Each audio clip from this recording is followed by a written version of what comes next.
Oh, honey, I love this ring, and I love you for buying it for me.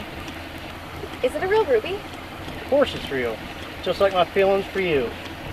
And it's my birthstone. I wanted you to wear something connected to me, so when I saw it in the jewelry store, I just had to get it for you. You're a real sweetheart. Well, you're the sweet one for putting up with me. I am sorry for dragging you through all this. Through what? A federal investigation with a bunch of crooks? It's the risk you have to take with your job. I don't want you to get hurt. Sometimes, when you love someone, you have to take the good with the bad. It'll all get better. Well, right about now, things could be getting worse. Looks like someone's trying to stop us. Is it those Baxter crooks? I don't like this. Oh, thank God. It's just Newt Simmons, sheriff deputy.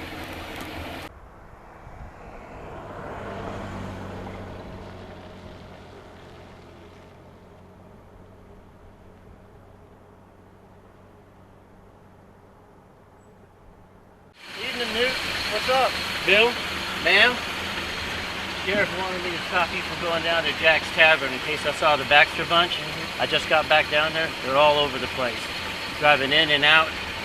I think they're looking for you. You need to forget about going to Jack's Tavern and turn around. In fact, you need to think about leaving town. All right, we're going to skedaddle out of here and head back to Feeney's boarding place so she can get her things. Thank you. You need to watch your back. Will do.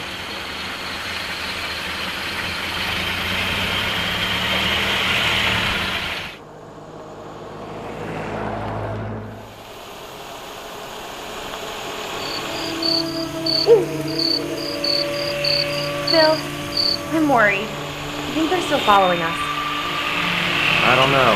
But when we get back to the Feeney place, run upstairs and get changed, grab your things, and I'm going to sneak around back and see if I can find them.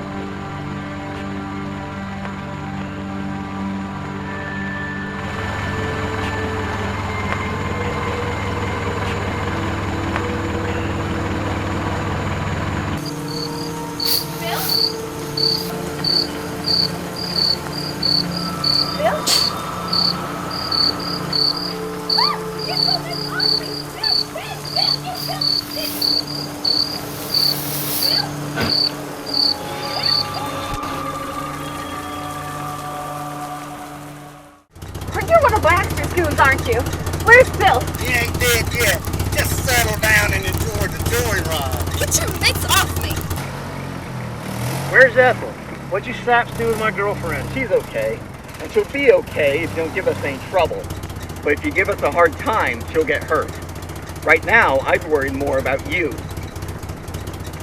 Where are you taking us? The only damn thing you need to know is that Sonny Baxter don't cotton well with rats who snitch to the feds. Ain't that right, Sonny?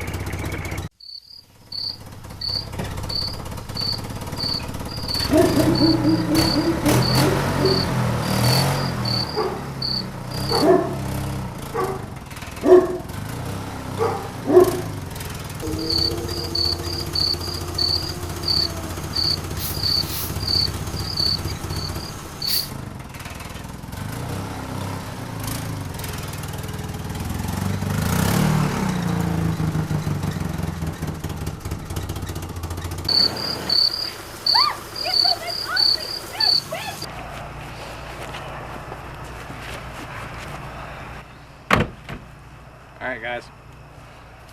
It's black at the pitch out here. See a light on over at Georgia Blue's shack. I'm gonna head down there and get some kerosene. Put some light on the situation. Boss, this is a feisty beer cat. You want me to tie her up?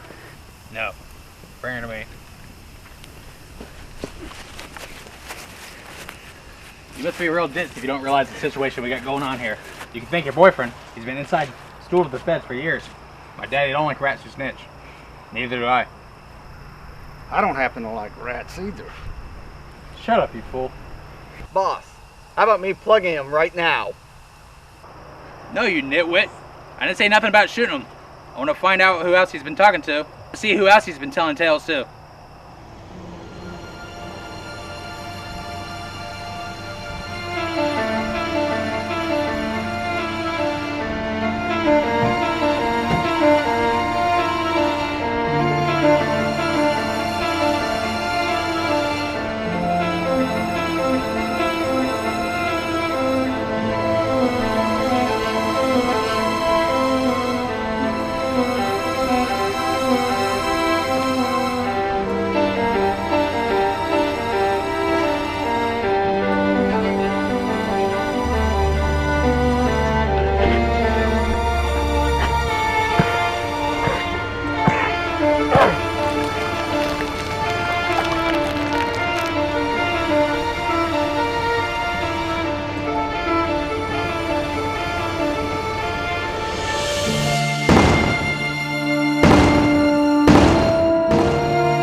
Come on, Bubba. Frank! Frank!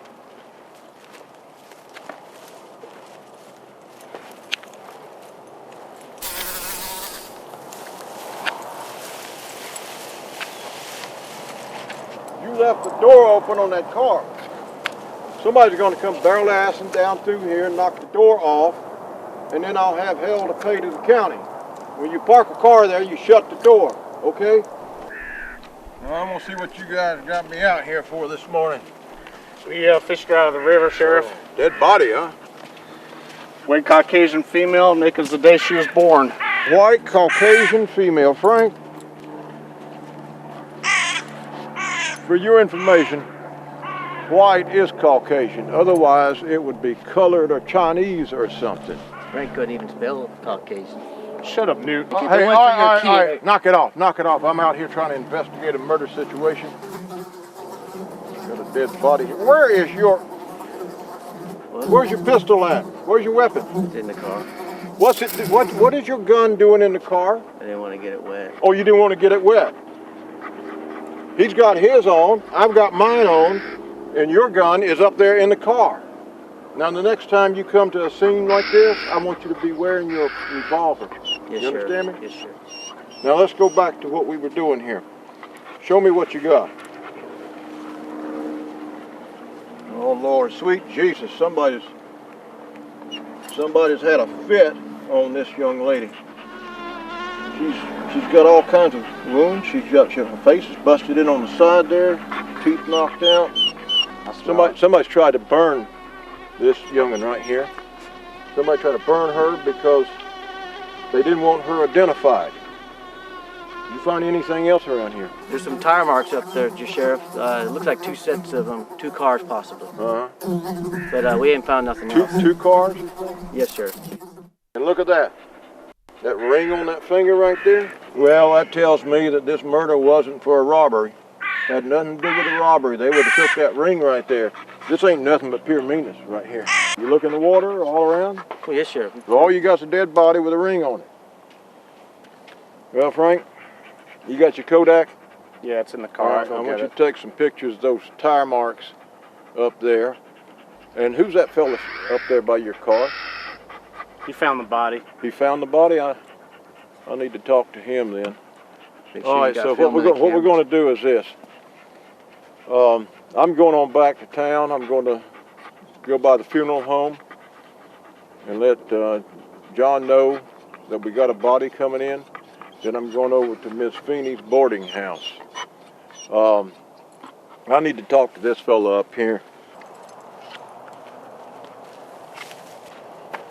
I heard you found that body down there. Oh, yes, sir. Riding by, and there are a bunch of buzzards down there, and figured something was dead. Never expected there'd be a human being. I was just going down and. Now you said you were riding by on what? A horse? Yes, sir. What? On my bicycle. Your bicycle. Yeah. Where's your bicycle? I rode back up that yonder filling station up there, and called y'all boys and waited for y'all to show, just so as I could show them where the body was, where the woman was. You got a name? Yes, sir. Well, you don't remember your name? Yes, sir. My name's Ralph Jenkins. Folks just call me Pete for short. Your name is Ralph Jenkins, and they call you Pete. Yes, sir. That's kind of unusual, ain't it? Well, Pete, do you live around here? Yes, sir. I work up there at Ledbetter's packing house. Jimmy Ledbetter's place back up there. Yeah, I know that. Well, Frank, I'm going to go back to town. You go ahead and get this cleaned up. Take some pictures here. Yes, sir. Of those tire tracks that Newt was talking about. I want you to go through those bushes again down there too. Sheriff. You got it, Sheriff. Mm-hmm. So I'll see you back in town then. Sheriff, can I get a ride back up to that yonder filling station up there to get my bicycle? Since I found the body and all. Get in the back, because Bubba rides in the front.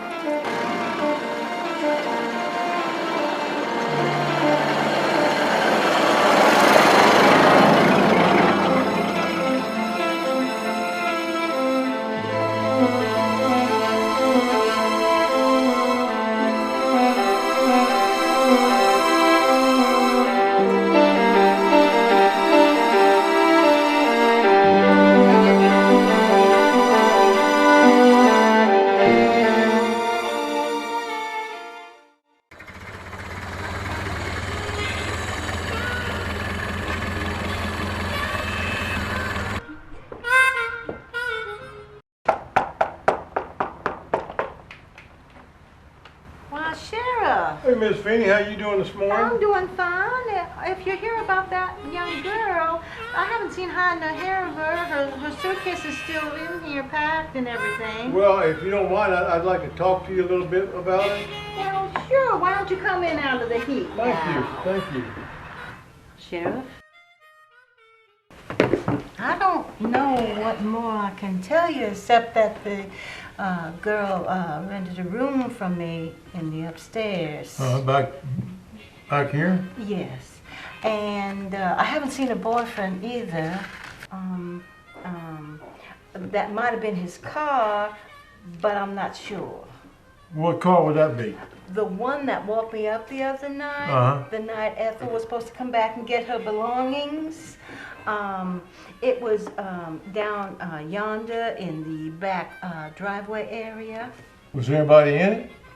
Well, I really couldn't make out, but it sounded like a girl had an argument or something with a man, and that's when I got up to go see, and that car at that point took off like a scolded dog down towards the river. Down that way. Yeah. Could you tell what they were fussing about? No, with my age, my hearings have been going. Yes, ma'am, I understand. I don't imagine you know what her boyfriend's name is, do you? Yes, indeed. His name is Bill Kelly. Bill Kelly? Yes, and he's been here a few times. He has very nice manners. I thought she was saying to him about working for Scarlet Biddy. I thought it was, she was talking about a little red chicken. But I think it was the place where he worked. Scarlet Biddy, huh?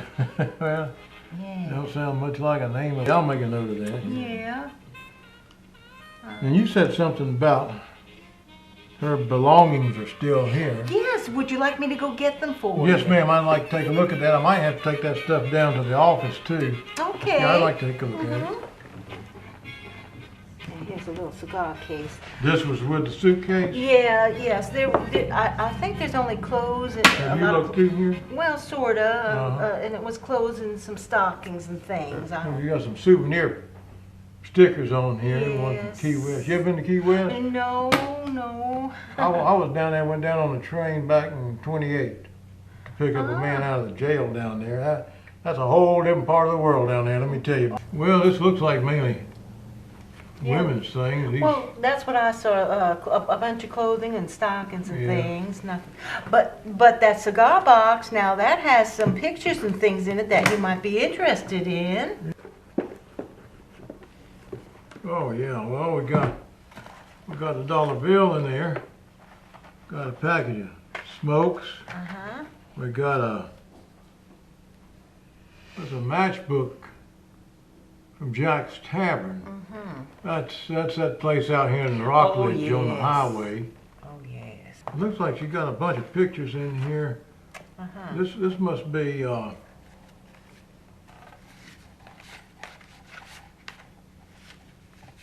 family pictures or something. Oh, what's this right here? Is this Ethel Allen, the girl that you're talking about?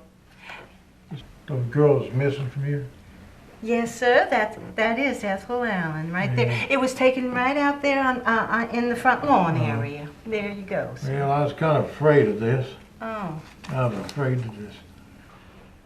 My deputies early this morning found a young white girl's body down here near Oh, Lord. O'Galley in the Indian River. Oh, mercy, I can't believe And, it. Oh. And I'm pretty sure it's Lord. this same girl. Oh, mercy, So I can't think we believe found it. it. So. Oh, I'm sorry. Yeah, I hate to tell you that, but it looks like we've got a murder on our hands there. Oh, my Lord. Oh. We're investigating that right now, but I'm pretty sure it was Ethel Allen, though. Okay. You know, I'm going to have to take this stuff down into the office. Oh, as evidence. yes, please. And I appreciate you talking to me. Well, I hope you capture the people that did this. Well, we're working on it. I think we will eventually. Looks like we're going to get some rain. Well, we need it. It's been bone dry here. Mrs. Feeney offered very little that I did not already suspect. The photograph confirmed my fears, but left me with a bunch of unanswered questions. When I retired in 1940, the mystery of who killed this girl, or what happened to her boyfriend, remained unsolved. He would haunt Brevard County for many years to come and became a legend that refused to die.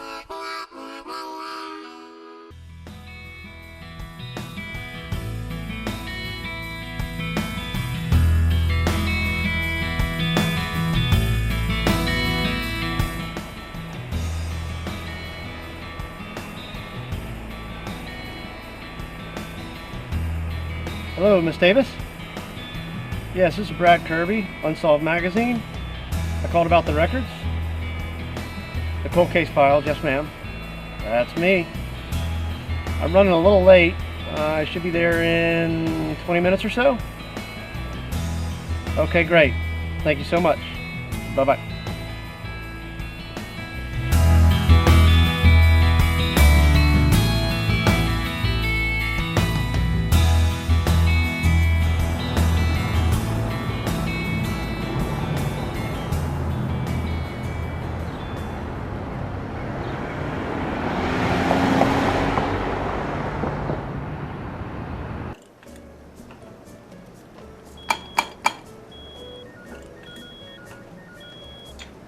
Excuse me, Miss Davis? Hi, I'm Brad Kirby. I'm the one that called. Your bell thingy doesn't work. No, Mr. Kirby. We're supposed to get a new one. I made copies for you. There's not much, but I'll let you decide what you can use. Now, you said this is a story or something for a magazine? Yes, ma'am. I do articles on cold case homicides. Old ones. Mostly anything over 50 years old.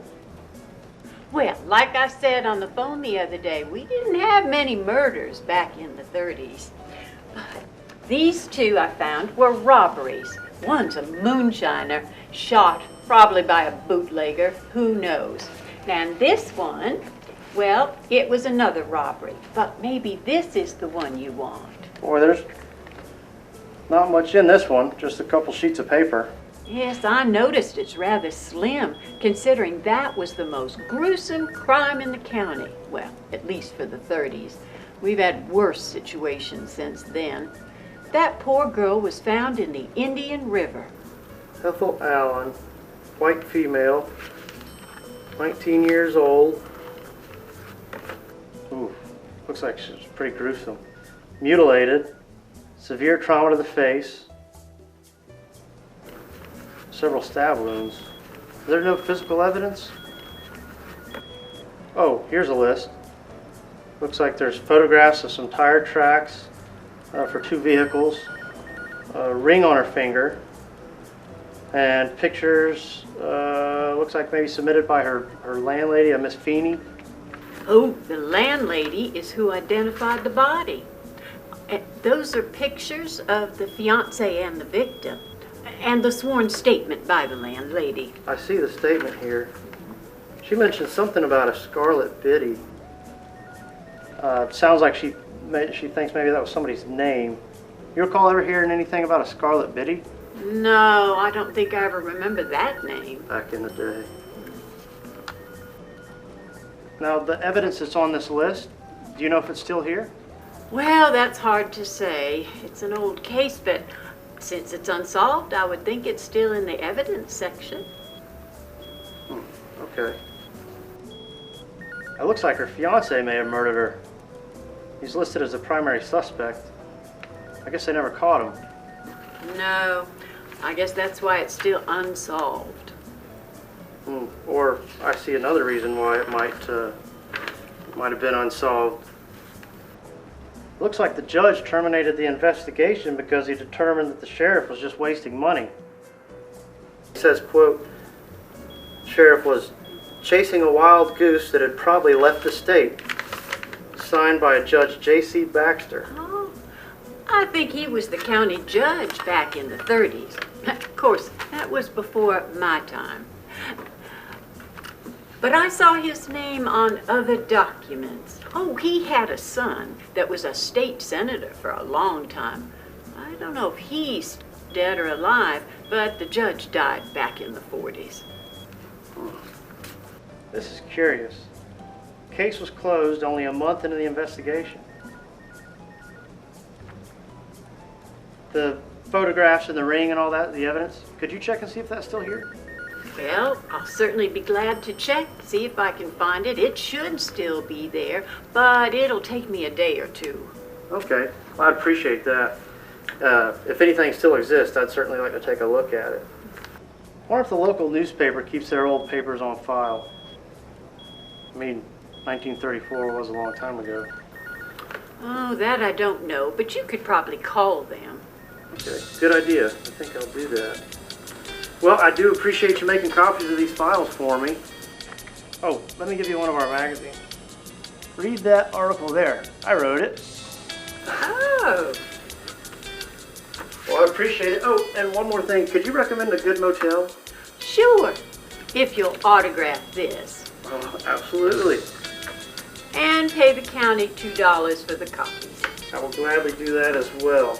Let me grab my wallet. Here you are. I appreciate it. Sure. I recommend the Ocean Air. It's on US 1, just 4 blocks from here. It's clean. And I'll let you know if I find that evidence. Ocean Air Motel on US 1. I do appreciate it. Thank you, ma'am. Have a good day. Bye.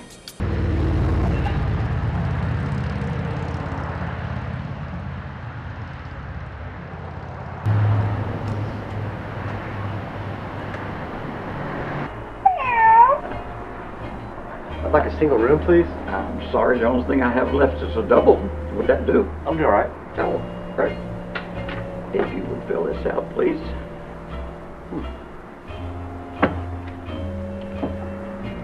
You're on business or pleasure? Business. Thank you, Mr. Kirby. You're welcome. Go right out the door and take a left. It's a couple doors down. Working on a story? I hope so. Appreciate it. Good.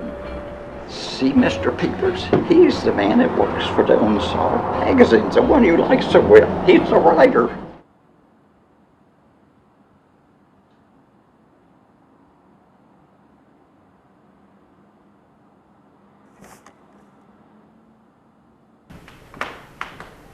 Here's some more records from the Tribune from 1935, 1933. Great, thank you. Have you found anything else? Well, this article says that the murdered girl worked at Jack's Tavern. Well, Jack's Tavern used to be in Rockledge. It went out of business in the night named Ashley's. So it was Jack's Tavern up until the 40s, and then maybe a couple different names, but now it's Ashley's Tavern? Yes. If you want to know more about Ashley's Tavern, you could ask Erin. Oh. She works there. You work at Ashley's? So it's still in business then? It was last night when I got off work. I don't suppose anybody's ever mentioned a girl named Ethel Allen. She worked there in the 30s when the place was Jack's Tavern. Ethel? Sure. Who hasn't heard of her? What kind of story are you doing? I'm a writer for Unsolved magazine. You ever heard of it? No, but I like paranormal magazines. Is that why you're looking up Ethel? Hardly. It's a cold case homicide magazine. I don't get into ghosts and goblins and all that. There's no such thing as spooks. Don't bet on it. There's a lot of people where I work who would beg to differ. How so? That girl, Ethel, she still haunts the place. Right there. There's Ashley's. And there's Ethel. She's in all kinds of books about haunted places. You really haven't heard of her? That doesn't mean anything. Ghost stories sell books. Like Unsolved Murders sell your magazine? You don't see me going around saying murders ain't real. Here's your real Ethel. In this newspaper article from 1934, it says here she was mutilated, her body was found in the river, and her boyfriend disappears. Quote, Bill Kelly, her fiancé, is suspected as the killer. He was never seen again. Did her ghost tell you what happened to him? Of course not. But maybe she's come back to tell us who killed her. But why at Ashley's? Because she was killed in the storeroom. That's pure malarkey. I read the police file. There's nothing that says anything about her being murdered in the storeroom. She was found in the river, but they never figured out exactly where she was killed. Now, the boyfriend, he just vanishes. So what does that tell you? So either A, he just got the hell out of Dodge, or B, he was framed for something he didn't do. In any event, whether we solve a case or not, that's what my readers like to read. But that still doesn't mean she isn't haunting Ashley's. Let me guess, you're in here researching ghosts? Doing my genealogy. I was looking in the census index. You find any skeletons in your closet? No, but even if I did, I wouldn't tell you. If you're so smart, why don't you come down to Ashley's and check out the scene of the crime? Maybe you'll see Ethel, and she can help you with whatever it is you're doing. And if you don't see her spirit, we've got other spirits. Do they have names too? Does who have names? The other spirits at Ashley's? Of course. Jim Beam, Jack Daniels, Johnny Walker. You're good, you're good. No, I appreciate it, but I've got to get back and read through the stuff I found today. Like what? I thought you were serious about this story. What are you gonna do, go home and order a pizza and read till you fall asleep? No, actually, I plan on grabbing a box of greasy chicken. What'd you say your name was? Aaron. Aaron what? Aaron Albright. It's my Albright family that I was researching. And you are? Brad Kirby. Nice to meet Future Pulitzer Prize winning journalist. you. Aren't you big for your britches?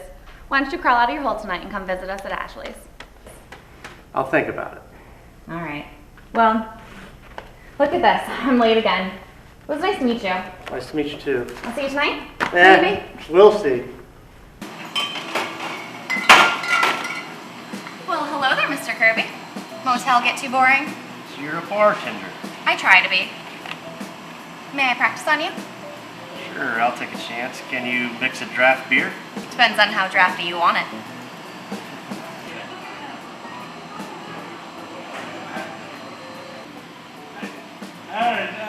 We're getting cold over here. Hold your horses, Gilbert. I'll be there in a second. Be right back. Read about our ghosts. I already did. So, what did you think of our ghost story? Did you see Ethel Allen's name in it? It's a good urban legend. Nothing more. But after you left the library today, I did find another newspaper article that mentions Ethel and this place. Ooh, do tell. What'd you find? It's from August 1934, 2 weeks before she was murdered. Anyway, it says, local lawyer assaulted at Jack's Tavern. Jack's? You mean this place? Yes, Ashley's. Judge Baxter was a lawyer? No, will you listen? His son, Sonny Baxter, was a lawyer. He was a state senator back in the 40s.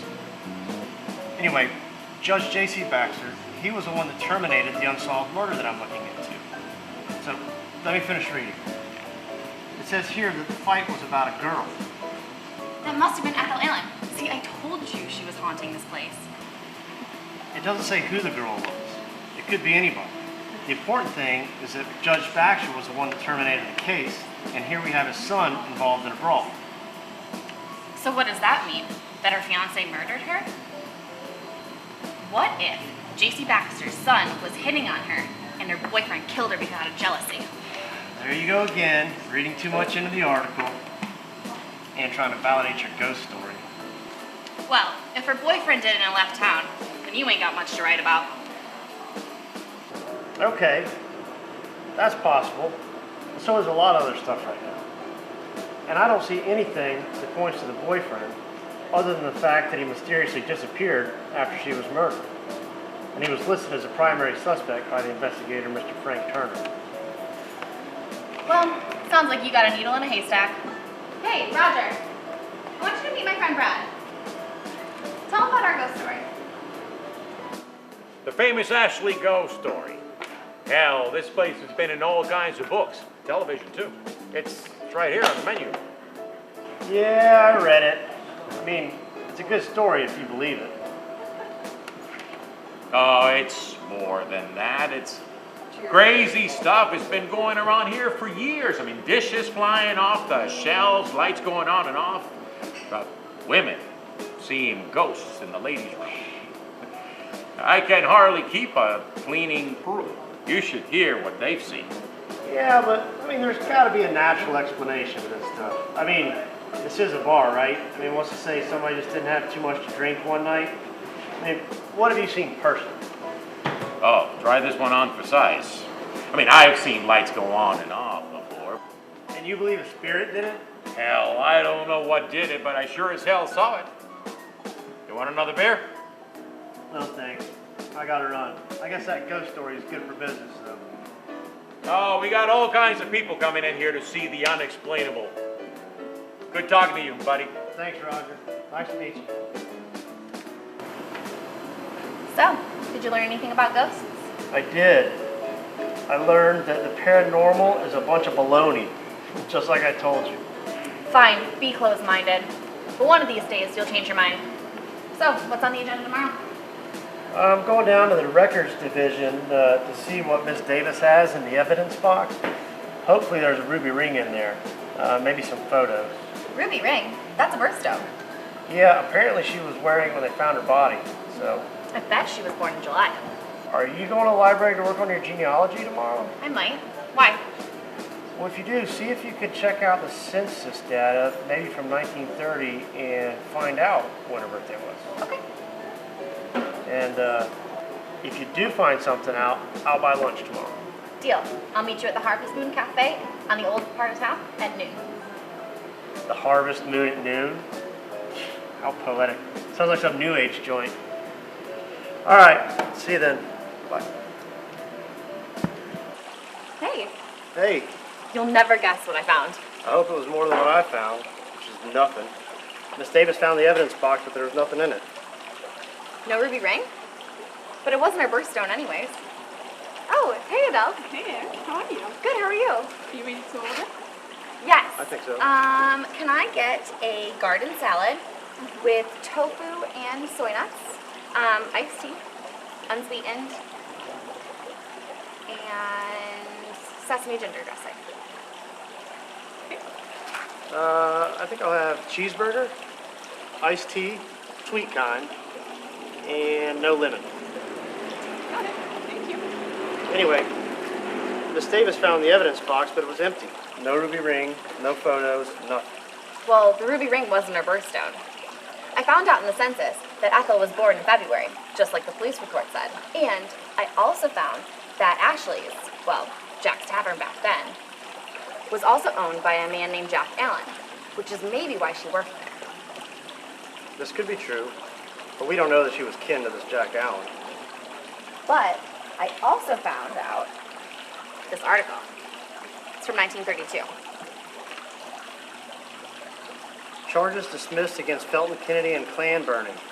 Looks like the Klan burned down some houses in the black part of town. Thank you. It was his testimony that cleared this guy Kennedy. And the judge in the case was Baxter's old man. Exactly, the same judge who dismissed Ethel Allen's investigation.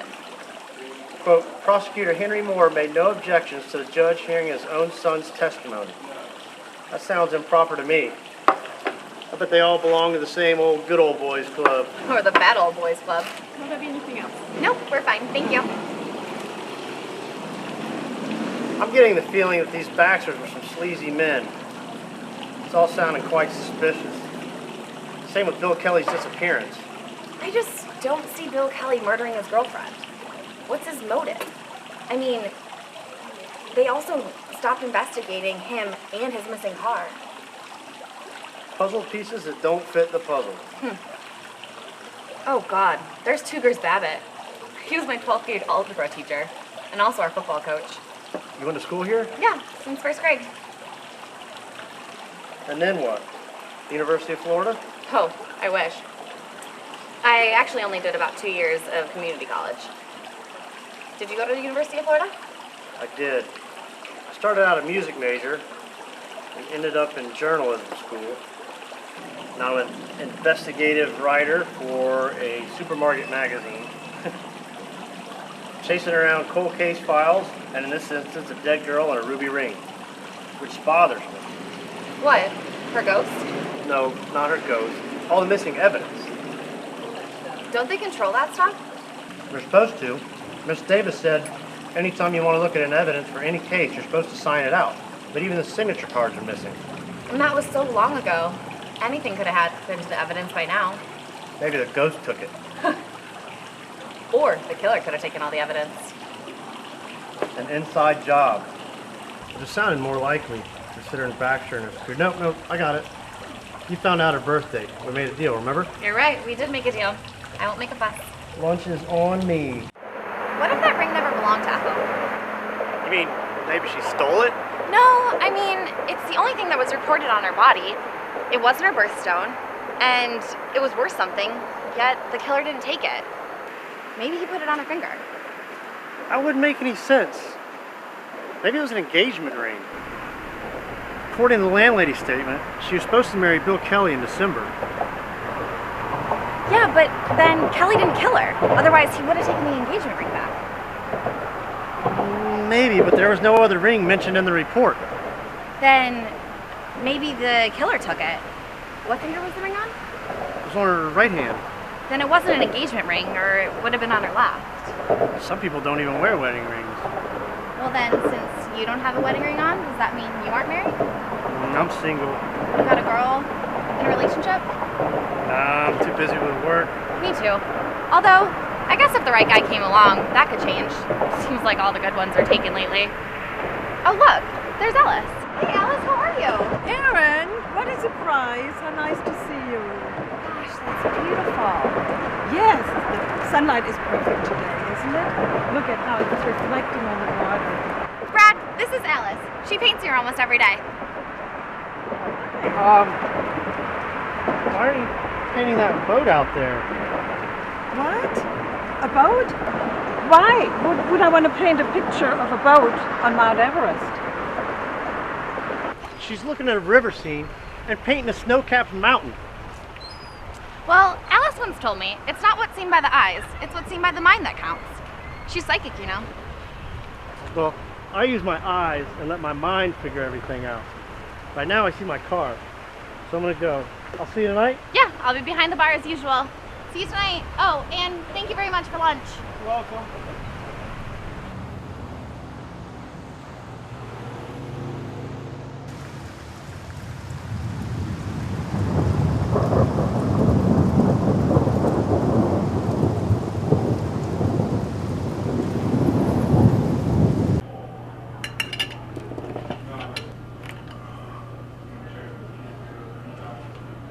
Hey, you made it. I see Kristen took care of you. Do you need anything else at all? No, I'm fine. I do want to show you something. You got a minute? Yeah. What is it? It's a copy of the police chief's duty roster back from 1934. Miss Davis found it. She thought I might like to see it. Anyway, take a look at the third entry. Where it says Sergeant Seasmore and Patrolman Jackson on temporary duty for 5 days for Scarlet Biddy? Scarlet Biddy was a name that the landlady, Ethel's landlady, mentioned to the sheriff right after the body was found. They thought it was somebody's name or something, but I think it might be code for something. A code for what? Don't go barking up the wrong tree now. You have no idea if it's even connecting to the murder or not. You might be right, I'm just saying. I've got a hunch. And anyway, I got a few more documents she gave me back at the hotel. I want to go see if I can connect the dots. Think you could bring me the check? You're leaving already? Yeah, I kind of lost my appetite. Okay. And make sure you refill the salt shakers before you leave.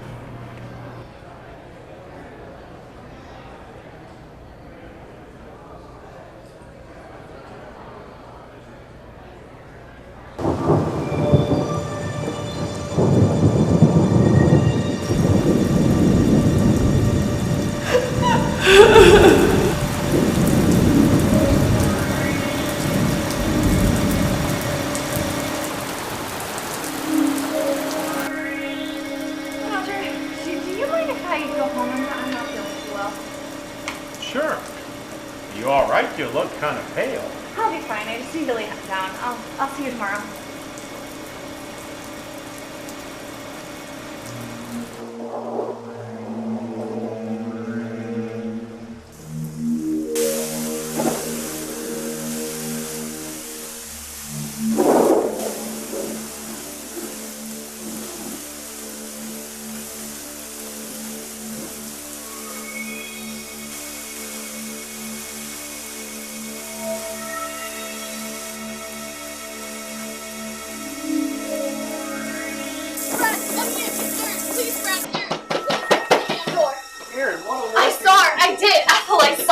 I think I saw her too. She was sitting on my bed. Stop fooling around. I'm not kidding. I saw her in the restroom mirror. It's her.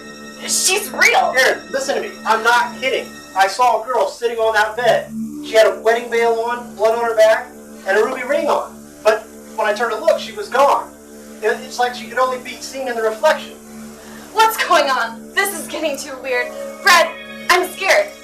What does she want? Maybe she knows what you're doing and she's trying to tell us that she's... Charles, what? Who killed her? Look, you know I don't put much stock in this ghost stuff, but I can't explain this. I know what I saw. And that ring? She wanted me to see that ring. Because the ring was her way of letting us know who she was. Jeez. Not only believing in ghosts, I'm seeing them too. This is too weird. I've gone crazy. Just put me on the first bus to the nut house. I feel as if she wants us to know that her fiance wasn't the one who killed her. I get a weird feeling.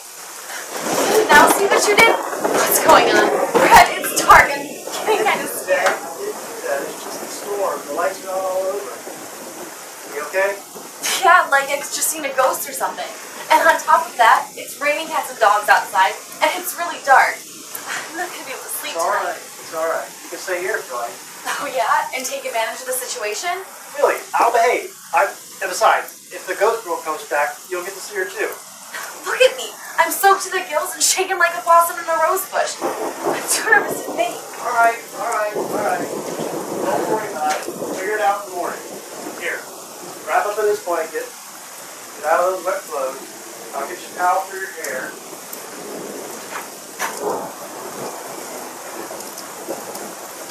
Ow! Damn! On my toe. Pull those blinds back and get some light in here. It's just as dark outside. And besides, I need my privacy. I don't want every pervert and his brother looking in on us when we're in the morning.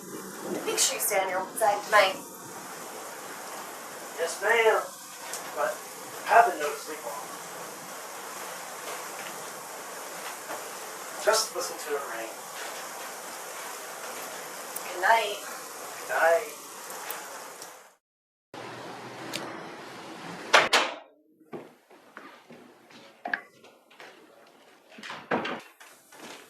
Hi, welcome. I'm Alicia Palmer, house historian. Nice to meet you. Here's some information on the Palmer house. And here's our administrator, Mrs. Karen Howard.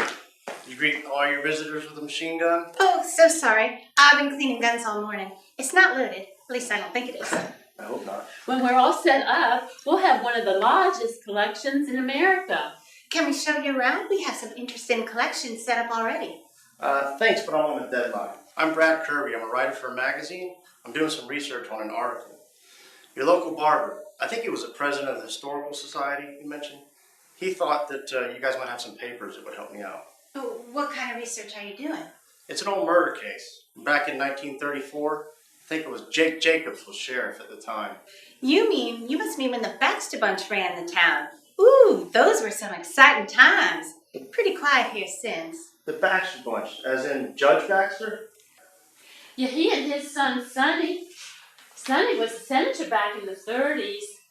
They were up to no good business around town. Heck, that bunch was up to their necks in everything. From running rum out of the Bahamas to prostitution and gambling. It was a big illegal mess. Started during the Prohibition, and it didn't end until the feds came in. Feds? Yes, Sheriff Jacobs cleaned up the whole mess by calling the feds in. Anybody go to jail? I think a couple of them did a little time. Judge Baxter was disbarred and died shortly after that. Sonny Baxter, well, he stayed in politics for years and then retired here. Sheriff Jacob, he retired too. You two sure do know your local history. We have a pretty good collection of things related to local history. I think we even have some of Sheriff Jacob's personal papers. I'll go get what we have. Why don't you come in here and look around and see what we've got? I don't suppose Sonny Baxter's still alive. Oh yes, he's still alive and kicking. Those were interesting times back then. I wish we had more letters and such from them.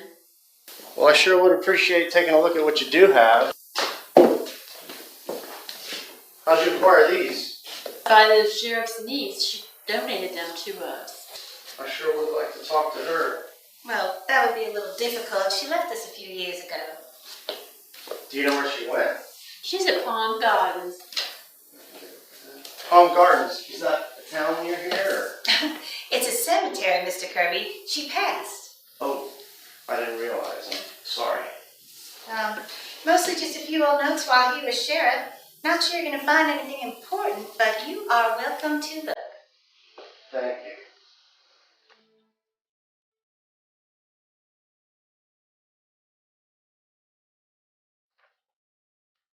Did you find anything useful?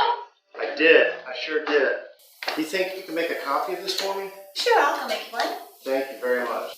I'm glad to see that this old stuff is being used currently. Makes all of our hard work worth it. I appreciate it. There you go. So glad you found something. Just put this one back. It was in this folder. Sure. Alrighty. Well, I think I found what I needed. Great. Appreciate it. Thanks for It was a coming by. pleasure. Thank you very much. Have a good day. Thank you so much. Bye I now. appreciate it. You're welcome. Glad to know.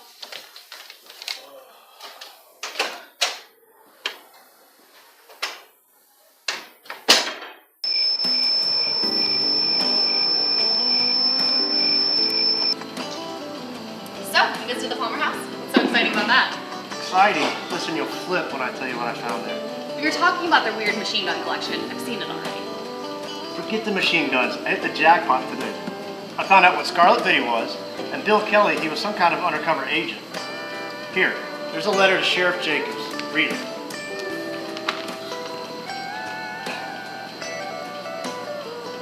This is awesome. So the sheriff was working with the federal agents? And Scarlet Biddy is code name for their investigation.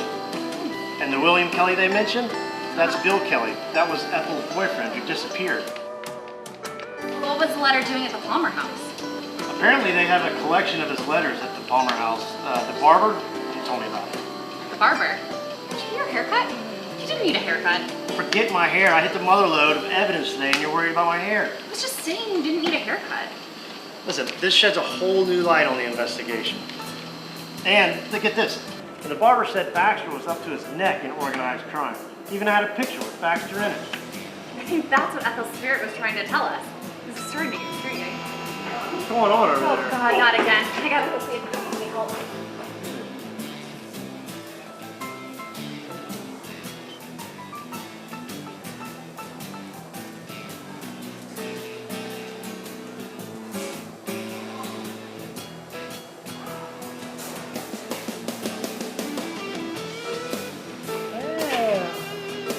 You are not hard to look at.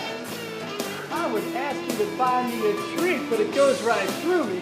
And thanks to Roger, you can't even pee in this place. Listen, Robert, I'm not telling you again. You listen to me, Roger. It's Roberta, not Robert. Roberta, whoever the hell you are not going in the ladies' room, and you're not going in the men's room dressed like that. That's a real drag. Excuse my fun. But seriously, why can't you use the restroom? Cause I fussed about all the, well, let's just say the spiritual energy in there. Like what? Or like the toilet paper spitting off the rolls, and the stall doors flying open when I'm trying to pee. You sure it has nothing to do with you being dressed like a woman? Oh, no, sugar. See, when I come in here, let me buy you a drink, sweetie. No, I appreciate it. I've had enough. Gotta keep a clear head. So, Sonny Baxter was in that picture that the barber showed you? Yeah, is he still alive? Old man Baxter? Why, that old man, he doesn't even know where he is. Like, he's got old-timer's disease or whatever they call it. Why, he even needs help to put his drawers on. Well, hell, he doesn't even know where his drawers are. I know where my drawers are when you like to find them. Appreciate the offer, but no thanks. So, where can we find Sonny Baxter? Does anybody know him? Do you know him? Well, I don't know him, but if you want to know anything around this town, you need to go see Indigo Blue. Indigo Blue? The bag lady? Well, that's what people call her, but She's a root woman, really. You know, she's into mojos and hexes and herb remedies. She reads the mind. What can she tell me about Sonny Baxter? Does she communicate with the dead? Like Ethel, the ghost that Brad saw in his motel room last night? You saw a ghost? I don't want to talk about that right now. I want to know more about Sonny Baxter. Well, it'll cost you a pint of gin if you want to know more about that with Indigo. But, honey, I guarantee you, that woman will tell you more than you ever thought to ask. What do you think? Why not? Worth a chance. Well, listen, sweetie. Look, I've got to go pee, even if I've got to find a tree. So now, if you wanted to see if I want to have you help me and go see her Indigo View tomorrow morning, be out front at 9 a.m., okay? And bring that pint of gin. 9 a.m., pint of gin.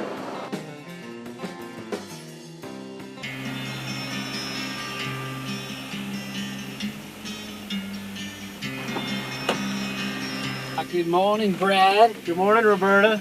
Well, it's good to see you. Did you bring that pint of gin for Indigo? Sure did. Awesome. Well, you stay out of it. Okay, I will. Which way? Now you go down here and make a right, and then you go to Sea Breeze and you're going to make a left. Okay. You look pretty this morning. Why, thank you. Why, you don't look so bad yourself. You didn't stay at Ashley's too long last night, did you? Why, no, I did not. I got home to get my beauty sleep, if you know what I mean. Looks like you could use a few more hours. Oh, now easy, boy. Now, we got a long day ahead of us. Don't you start like that now. I was just teasing you. Now, when we get to Miss Indigo's house now, it's a little different. And she's not all there, if you know what I mean, but I think you will get the answers you are looking for. I hope so. Won't be surprised by much around here, though, I'll tell you that. Well, now, what do you mean by that? Now, son, I've lived around here for years. This is a nice place. It is a nice place. You gotta remember, I'm from Miami. It's, this is just a little different than Miami. But in a good way. I understand, you Miami people. Just go right down this road right here. Okay. Take a right here and that quick left. Okay. And her house is right down there on the corner. Alrighty. Now, I see her out on the back porch. That's it? Yes, that's it, right here. She's on the back porch. We're in luck.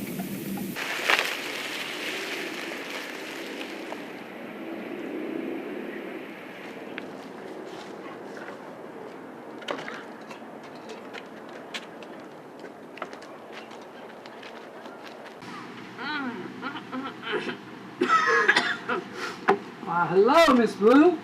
Robbie! How are you? Oh my goodness. You be a sight for sore eyes, child. Now see, you done brought me company. Yeah, Miss Blue, this here's Brad. Oh, I know all about Brad. I figured you could finally get around to paying me a visit. You brought me some gin. Yes, ma'am. How'd you know we'd be coming to see you? 'Cause I know about you, boy. I figured you'd be coming 'cause you got some questions. And you think I got all the answers, ain't that right? But first, I got to take care of this here gin. Excuse me.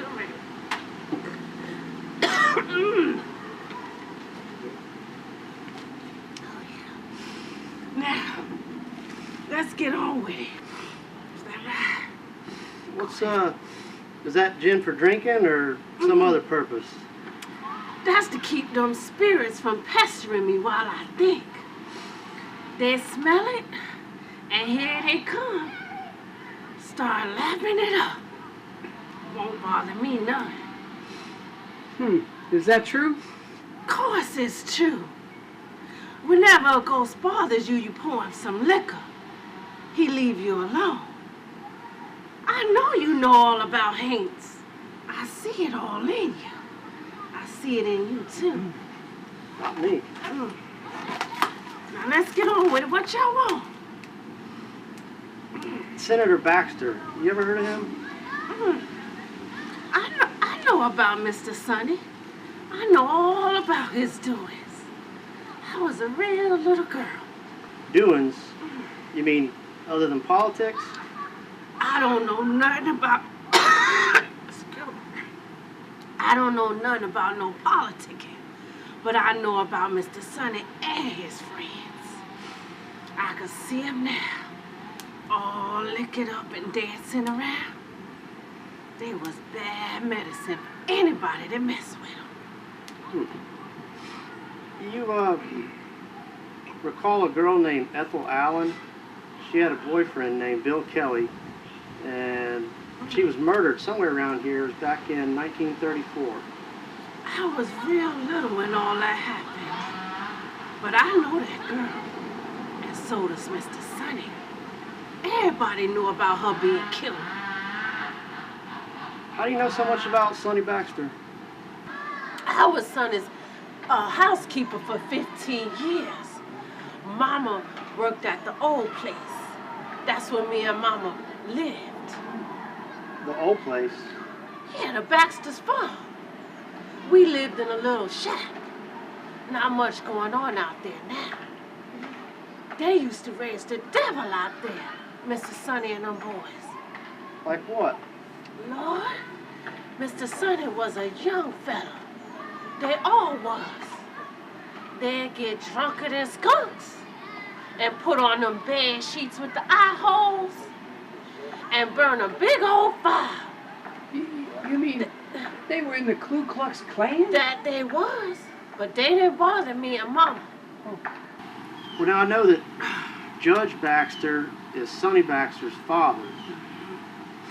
Where was Judge Baxter living? At the old place, or?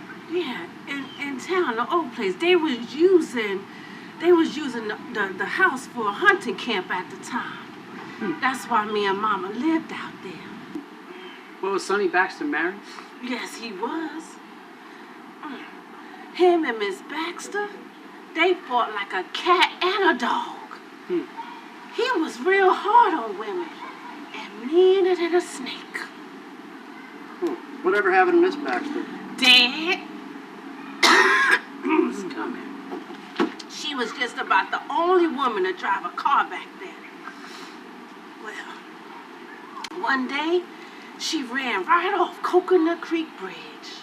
They found her drowned. They always said she had a little help. You mean somebody killed her? That was the gossip. But the police, they said it was an accident. Now, you said earlier that Sonny Baxter knew Ethel Allen. That girl worked at that juke joint them boys used to hang around. Jack's Tavern? I reckon that was the name. One night, they come out to the old place knocking on the door in the middle of the night looking for some kerosene. Kerosene? Mama had a can by the stove. They wanted to burn a big old fire or something, 'cause I could see it out the window. You remember about what year this was? Oh, Lord, I don't know. 9 or 10. I was real little at the time. So you think you were about 9 or 10 at this time? Yeah, I'm about 8 and 9 now, so that's about right. Isn't Senator Baxter? He must be in his late 90s by now. Oh, that he be. He is meaner than a snake. He too old to die. The devil done took his mind a long time ago. Now all he do is sit on that porch looking out at the river. They say that he done lost his mind, if you know what I mean. So, you're about 89 now. If you were 9 or 10, that'd be about 1934. You know Frank, you remember Frank and Sonny being out there. You don't remember a girl.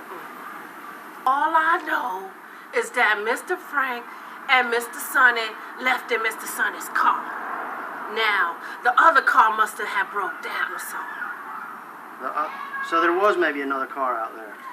Mr. Sonny moved us to town 3 days later. I guess they finally went out there and fixed it. Miss Blue, you've been very helpful. Yes, you have. Thank you. Well, when the time is right, you're gonna know. You hear me, boy? You done been through the looking glass. And when the time is right, you're gonna know. Mark my words, you will be back. And when you do, make sure you bring me some gin. Yes, ma'am. All right. All righty. Well, you have a good afternoon, Miss Blue. Y'all gonna get up from out of here now.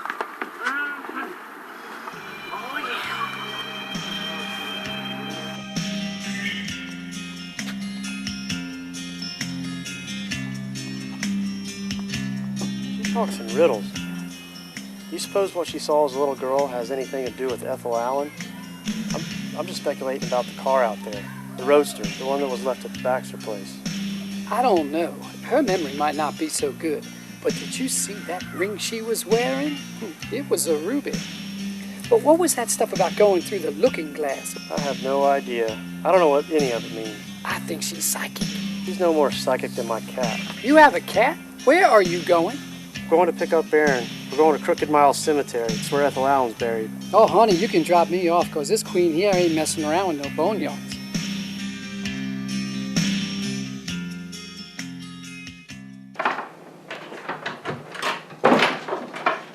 Cool place. Thanks. How's your headache? I'm okay now. Do you want to fix some lunch? Sure. Sounds like a deal. So do you live alone? No, well, yes, but my friend Diana lives in the next apartment, and there's a cop that lives around here somewhere, just in case you're thinking of mugging me. Mugging? No siree. Not today, anyway. Do you want something to drink? Do you have any soda? I don't have any soda, sorry. How about a beer? I don't suppose you'd have a beer. I have water, green tea, milk. Oh, I do have beer. It's organic ginger beer, but it's good. You'll like it. I'll give it a shot. There you go. Thank you. You're welcome.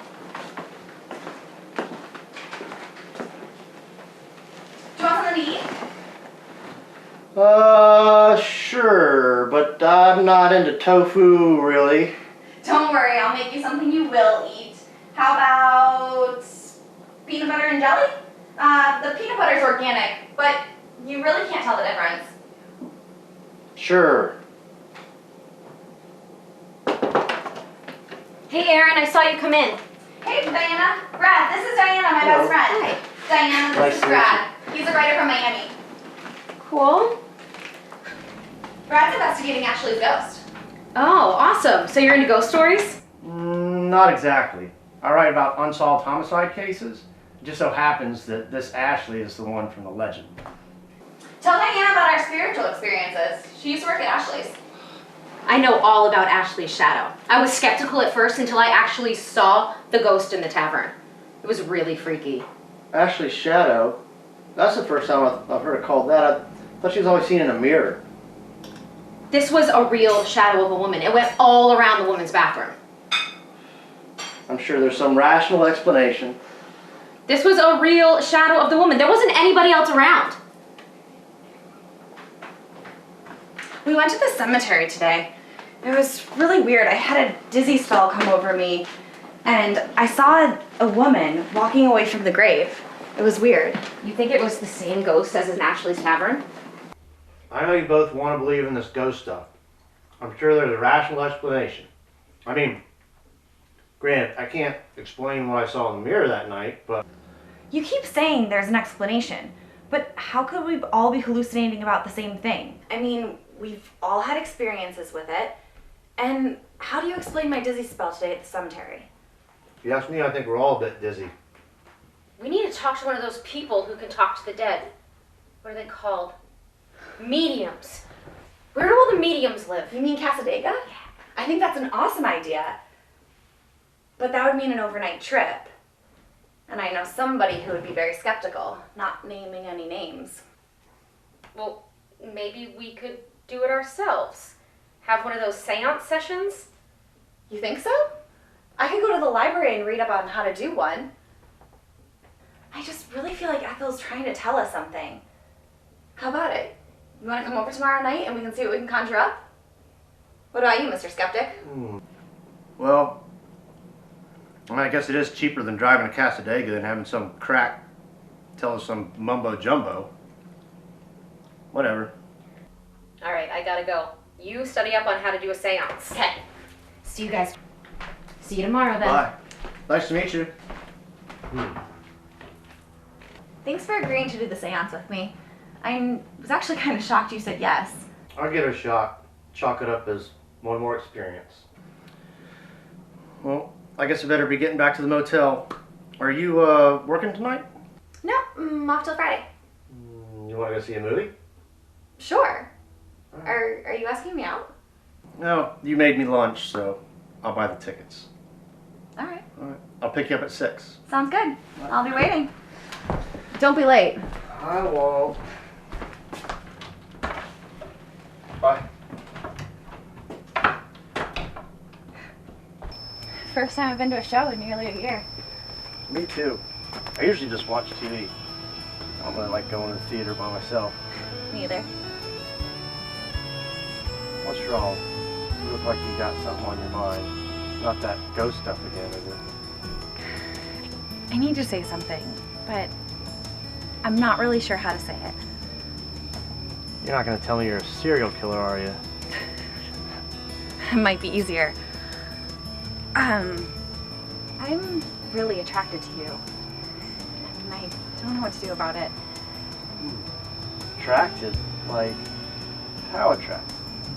Say on a scale of 1 to 10, maybe a 9? Maybe more like a 10? Sometimes even an 11.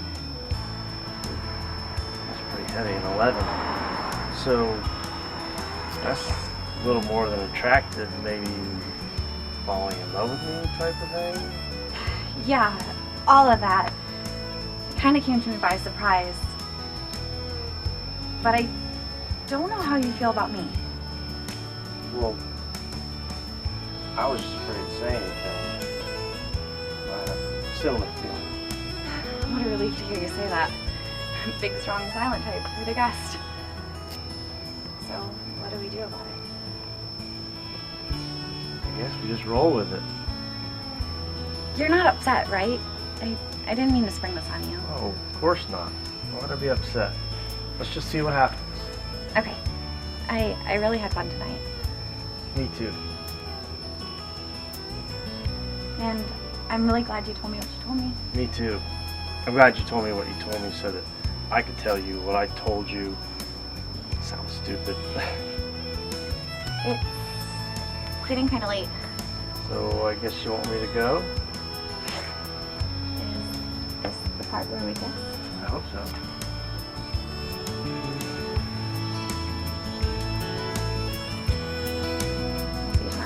Good night.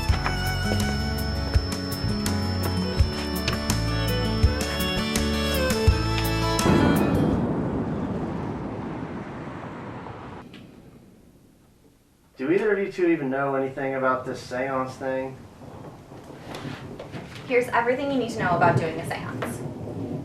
Seances for dummies. What? Do you qualify as one? More like spooks for skeptics. Brad, all you need to do is lightly put your fingers on the table and silently concentrate. If we make contact, it will come as a tapping or knocking sound, apparently. I hope you two don't actually expect a ghost. I mean, if you could conjure up a spirit just by sitting around with your fingers on the table and concentrating, everybody'd be doing it. Brad, even this candle's not going to flame up if you keep throwing water on it. All right, I'll give it a shot, but I'm not expecting one. All right, so what do we do? Put your fingers on the table and silently concentrate. Wait, the lights. We need darkness. Oh, I almost forgot. All right, everyone, sit up straight and put your fingers on the table. Concentrate on calling Ethel from the spiritual realm.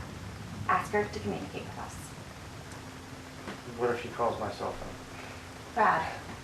All right.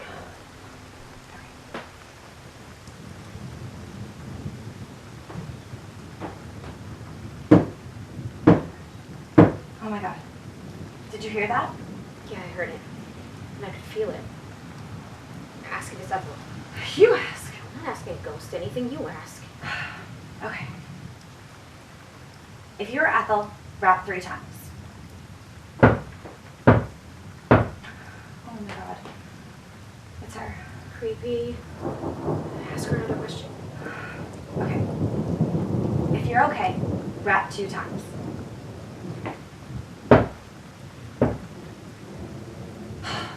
It's Brad. Diana, it's Brad. He's making the table. Oh, stop acting like a dummy! You almost lost it. You asked if she was okay, like she's dead. What do you think? All right, can we try this again without the special effects from the peanut gallery, please? Okay, I'll be serious. But you guys should have seen your faces. Let's get on.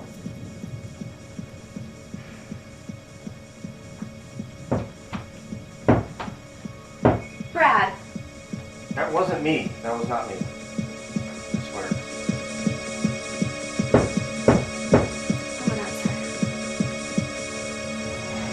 Whoa, whoa, whoa.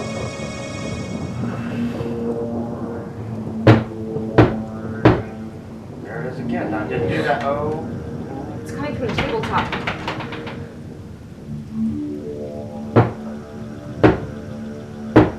The light's flickering. Look at that, it's moving like crazy. The candle blew out. Maybe it's the air conditioning vent? It can't be. I turned it off. Did you leave the door open? No, I did not.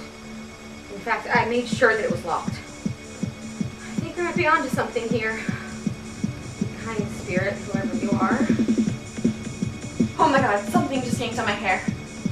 I swear something just pulled my hair. Is it getting cold in here? I just felt like a cold, tingly sensation. Why did I tune in here? Why did I stay tuned? No, I'm freaking myself out.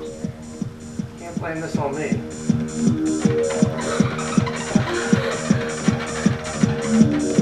Oh my god. Okay, this is officially freaky.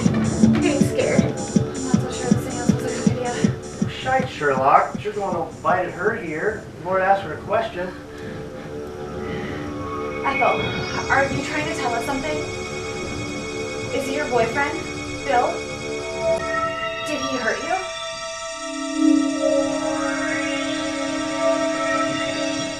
Okay, I'm out of here. You can keep the ghost to yourself. I'm going to my apartment. Alright. Nice to meet you.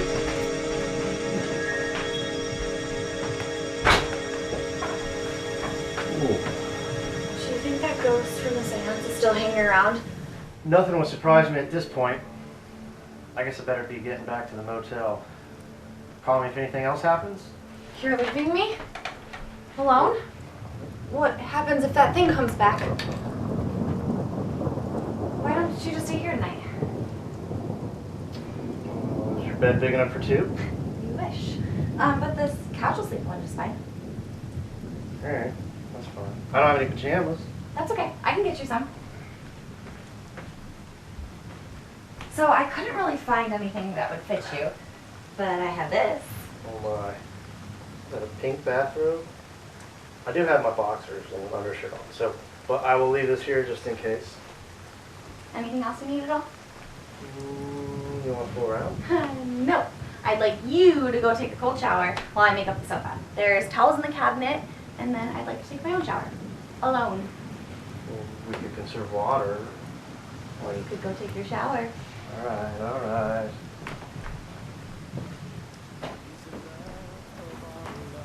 Here's a pillow. You should be all set now. Thank you. You're welcome. You smell nice. What is that? Thanks. It's body mist. I think it's... Don't want to spend another night without you, baby. What are we waiting for? There's no need to wait anymore. The timing's right. Tonight's our night. Do you want some coffee? Sure.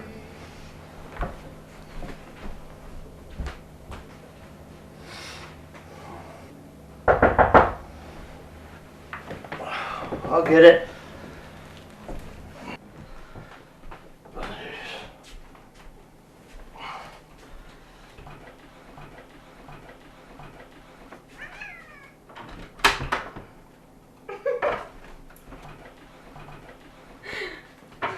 So, I'm assuming you came all the way here from your motel this morning just to bum a cup of coffee. Is Erin up yet? She's in the kitchen. What time is it? Almost 9 o'clock, Mr. Pretty in Pink. Time for coffee, which we totally need. Morning, Diana. Coffee's almost ready. He spent the night? She asked me to. I slept on the couch. I didn't ask where you slept.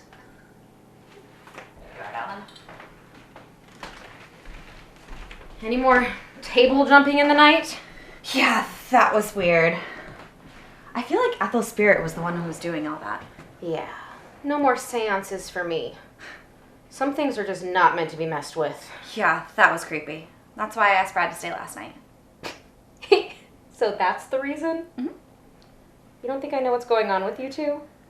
All right, you guessed right. I'm crazy about him. But we're so different. Well, ladies, time for me to get going. No time for coffee? Where are you off to? The sheriff's office. I want to try and find a homicide detective to talk to about this whole case. Really? Yeah, I think I get a lot more accomplished down there than any of these silly seances and pseudoscience mumbo jumbo. I don't suppose you'll tell them about last night?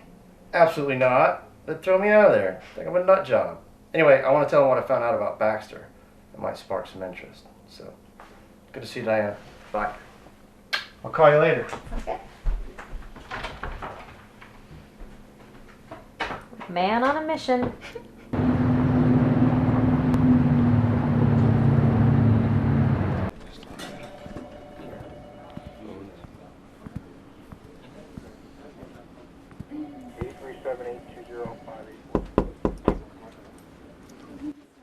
Well, I guess it's time to go to work, Detective Sims. You have a good day. Come in. Detective Sims, I'm Brad Kirby. I spoke to you earlier about the Ethel Allen case. Oh, yes, I recall. Have a seat. Cup of coffee? No thanks. You realize you're dealing with something several decades old. You're not talking about a cold case. This puppy's frozen. I know that, but it was never really investigated, which is unusual for a violent crime like this. You also realize you were implying that a former state senator had something to do with a murder. I realize that, but Senator Baxter isn't exactly squeaky clean. His criminal history can be found in various old newspaper articles. His name pops up everywhere in this case. And get this, his dad, Judge J.C. Baxter, is the one that signed the order terminating the investigation. Mr. Kelsey, I can't... Brad Kirby. Kirby. I'm sorry, Mr. Kirby. I just can't waste any time on a case this old, especially based on the information you have. I understand, but here we have Bill Kelly, the victim's boyfriend, mysteriously vanishing at the same time of the murder, the same Mr. Kelly who happened to be working on an investigation with the sheriff and the feds named Scarlet Biddy. It was aimed at Baxter and his mobsters. We have a girl who ends up in the river. The case is terminated. The ring, the evidence disappear. I don't see any smoking gun. And good Lord, old man Baxter is almost dead already. There's just not enough to connect him to anything. Well, there wasn't enough evidence to finger Bill Kelly as a prime suspect in 1934 either, which I think they did to divert attention away from Baxter. They, meaning? Baxter and his people. Judge J.C. Baxter and Frank Turner, who was the deputy chief at the time. And, by the way, Bill Kelly and his vehicle were never found. So, you think Bill Kelly, the girl's fiancé, was framed? That's exactly what I think. They bumped him off. And I bet dollars to donuts that his bones are still in this county. Ha! Now you're suggesting a double murder. Here again, you're only speculating. Well, speculation aside, what would it take to get you to look into the case? We can start with a body, or Bill Kelly's car, but that ain't gonna happen. Or good forensic evidence, and that's about near impossible after all these years. And after all these years, you're not going to find any eyewitnesses. Well, Baxter's old housekeeper, a lady named Indigo Blue, was walking around the street wearing a ruby ring, just like the one that disappeared from the evidence box. Indigo Blue. Good grief, everyone knows Indigo. She probably found it in a junk pile. And the fact that she has the ring doesn't amount to a hill of beans.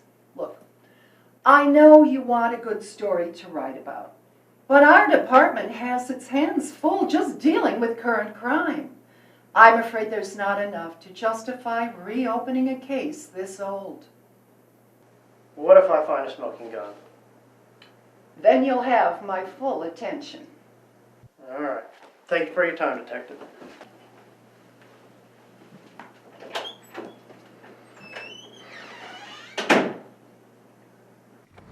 Aaron. Hey. Yeah, I didn't get far with the detective. She wants more evidence before she'll open the case. Like, what kind of evidence? Seems to me like you have enough on Sonny Baxter to raise some eyebrows. Well, she wants a smoking gun, whatever that means, especially for a case this old. But anyway, I want to go visit Mr. Baxter, and I'd like to bring Indigo, and I'd like you to go along if you could. I guess so, if you think it'll do any good. All right, I'll swing by and pick you up in about an hour. Okay, see you then. Bye. What exactly do you expect to get out of old man Baxter? He ain't gonna tell you anything anyways if he's guilty. I don't know, but he's the only one still living. Maybe I can trick him into divulging something. That old buzzard, he ain't gonna tell you nothing, boy. No, he's not. This is gonna cost you another pot of gin. Yes. Go figure.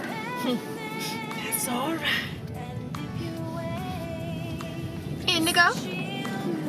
Who is that? That be Otis. He ain't nobody. He ain't too bright, you know. He done fell on his head too many times.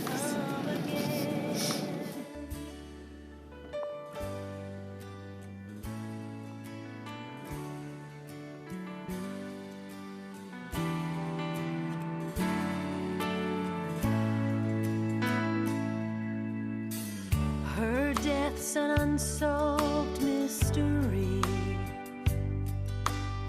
Maybe the river will tell. Then her soul will finally rest when her slayer burns in hell. Yes, she's there. Indigo, what brings you around? Did you come to visit Senator Baxter? That old goat don't need no visiting. But I do got two people here that want to talk to him. Mm-hmm. Yes, sir. Indigo.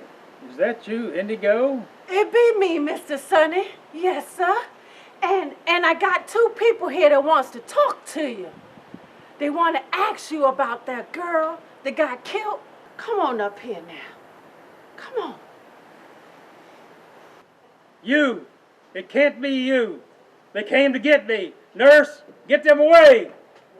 Senator, Oh. what the hell have you done? What do you mean? I didn't even get to talk to him. I'll call 911. Senator Baxter! Is he breathing? Barely. His pulse is going crazy.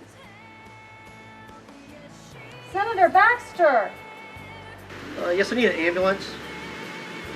220 Riverside Drive, Senator Baxter's place. I think he's having a seizure. Okay, thank you. Ambulance is on its way. Senator Baxter! He knows. Knows what? He knows about you and that boy there. He knows.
Aaron, listen. I gotta tell you about the strange dream I just had. Yeah. No, I know it was about Ethel. I was dancing with her, and she had that veil on again. And when I went to pull it back and kiss her face, she was just a skeleton. It was creepy. Yeah, no, I'm okay. I'm okay. But I want to go out to the Baxter place tomorrow in the morning. Yeah, I know it was about her. I mean, it was weird. We were dancing, and we were dancing in the pasture. Well, for another pint of gin? Hell, I'll buy her 2 pints of gin. Okay. Yeah.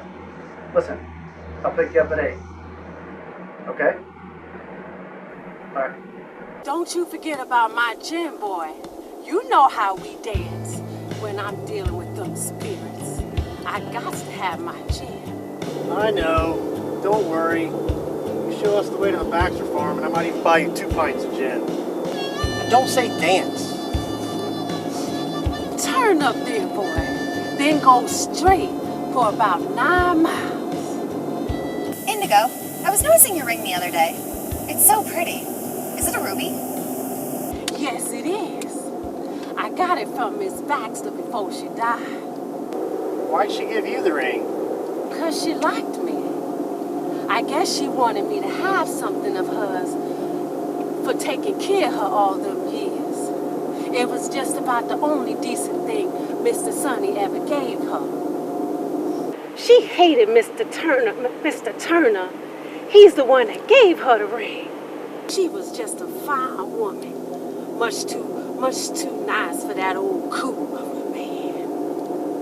You mean Frank Turner, the investigator? Yes, Frank Turner. He was one of them boys Mr. Sonny used to hang around with.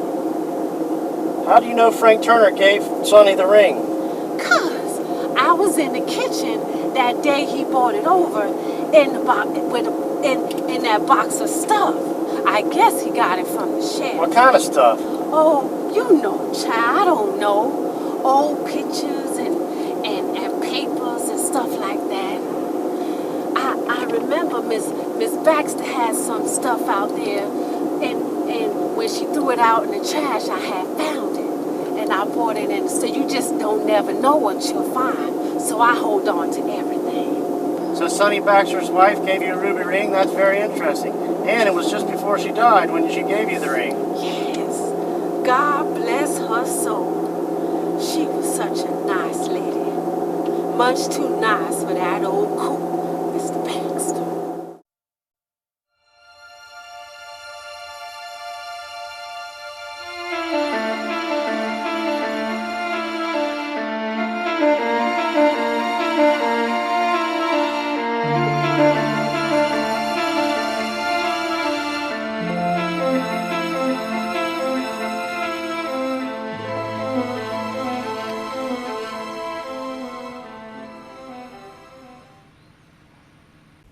Ooh, there's Detective Sims. I better go meet with her. Detective Sims.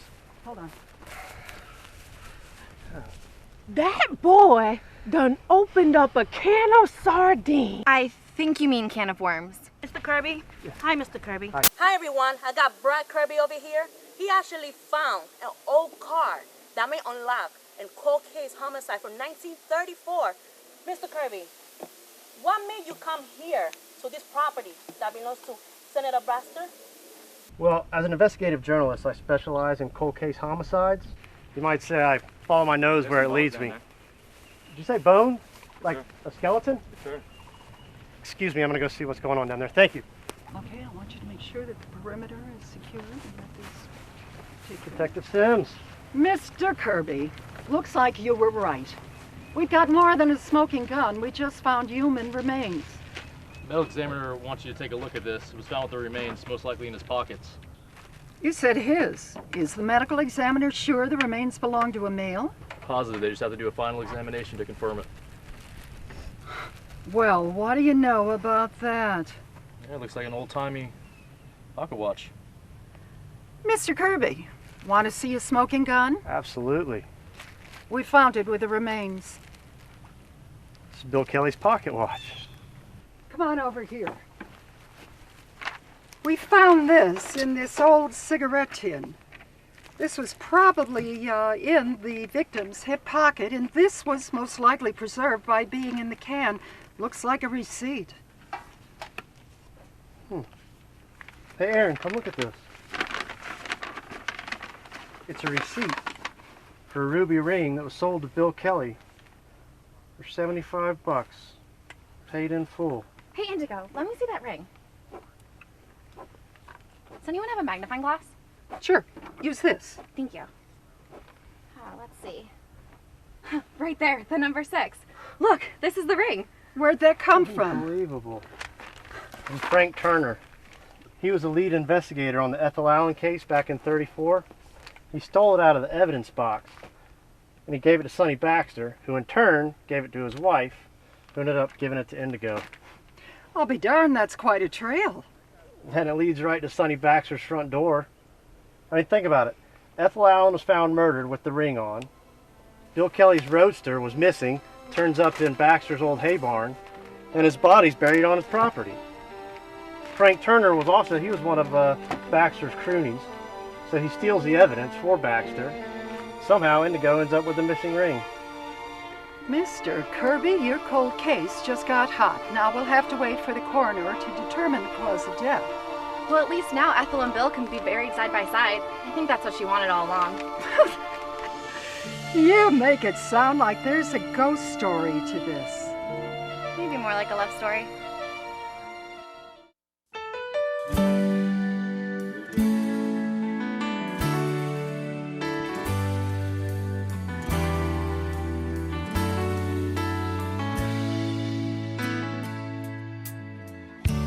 There's a whisper on the wind. There's a sound you just can't place. There's a touch without a hand. When the moon can't show his face. Yes, she's there now and then. And if you wait, she'll come again.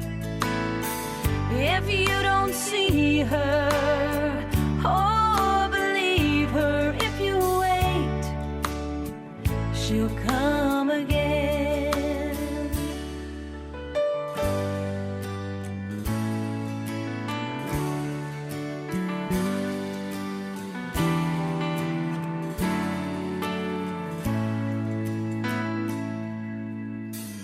Her death's an unsolved mystery. Maybe the river will tell. Then her soul will finally rest when her slayer burns in hell. Yes, she's there now and then. And if you wait, she'll come again. If you don't see her, Action. You know that you little booger. Huh? Don't you? Speed. Stand by. You can't ask your good buddy Deputy Frank Turner. And why can't Why not? You want to tell us? Ready? Right. Speed. I don't happen to like snitches either. Shut up, you fool. That's alright. Oh, he's got a modern day car behind him.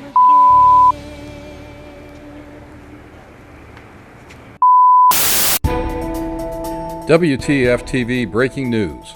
A local New Smyrna man has barricaded himself and a hostage in a motel in Washington, D.C. Hans Burgermeister fled Florida after this picture of him allegedly choking his cat, Mr. Peepers, surfaced on Facebook. Burgermeister and Mr. Peepers have been local celebrities in New Smyrna for years. At this point, D.C. authorities just want to talk to Burgermeister, who has stated that if the police rush the motel, the cat gets it.